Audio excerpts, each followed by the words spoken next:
Le déplacement du Paris Saint-Germain féminin sur la pelouse de Nantes ne ressemble en rien à un simple rendez-vous de calendrier. Derrière l'affiche de la 19e journée, c'est un duel de trajectoire qui se dessine, entre une équipe parisienne fragilisée et un adversaire en pleine consolidation.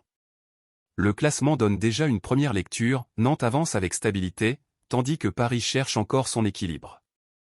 Mais au-delà des positions, c'est la composition du groupe parisien qui change profondément la nature du match.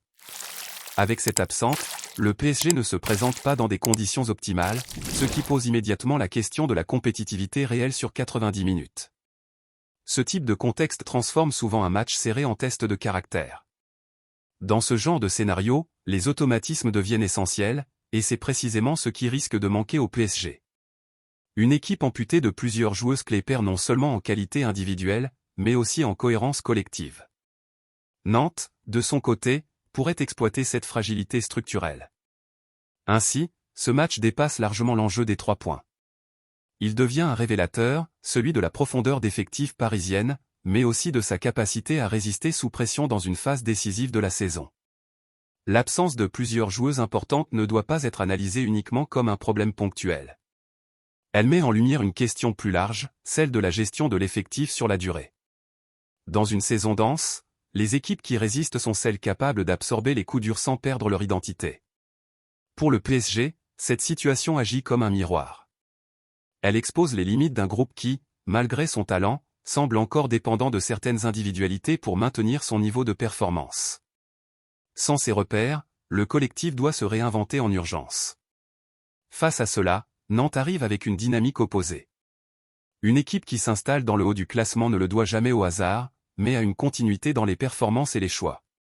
Cette stabilité peut devenir un avantage décisif face à un PSG en reconstruction temporaire. Le rapport de force, sur le papier, n'est donc plus aussi déséquilibré qu'il aurait pu l'être. Et c'est précisément ce qui rend cette confrontation aussi imprévisible que stratégique.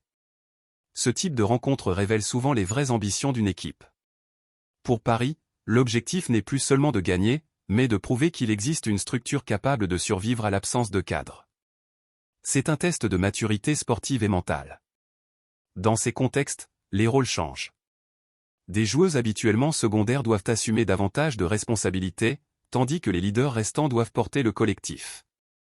Cette redistribution interne peut soit renforcer El Po, soit exposer ses fragilités. Nantes, de son côté, se retrouve dans une position idéale pour frapper un coup. Jouer contre un adversaire diminué, à domicile, avec un enjeu direct au classement, représente une opportunité rare de marquer la saison. Le match pourrait donc se jouer moins sur la qualité technique que sur la capacité à gérer les moments clés. Et dans ce domaine, la stabilité nantaise pourrait peser lourd. Au-delà du résultat, les conséquences de cette rencontre pourraient s'étendre bien plus loin. Une contre-performance du PSG confirmerait une tendance inquiétante, celle d'une équipe incapable de maintenir son niveau dans les moments de tension. À l'inverse, une victoire parisienne dans ce contexte aurait une valeur symbolique forte. Elle prouverait que le collectif est capable de compenser les absences, et redonnerait une légitimité à ses ambitions sur la fin de saison. Pour Nantes, l'enjeu est tout aussi crucial. Confirmer face à un grand nom du championnat renforcerait non seulement sa position, mais aussi son statut dans la hiérarchie du football féminin français. En réalité, ce match est bien plus qu'un duel entre le 2e et le 4e. C'est une confrontation entre stabilité et incertitude, entre continuité et adaptation. Et souvent, dans ce type d'opposition, c'est l'équipe la plus cohérente qui finit par imposer sa loi.